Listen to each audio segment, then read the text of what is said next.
Šta? Neće, jel? Ne, moj auto ispred.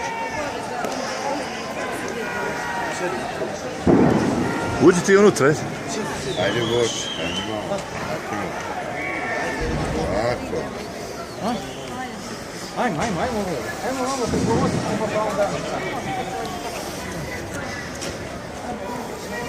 Otvorite dečku. Tako, to.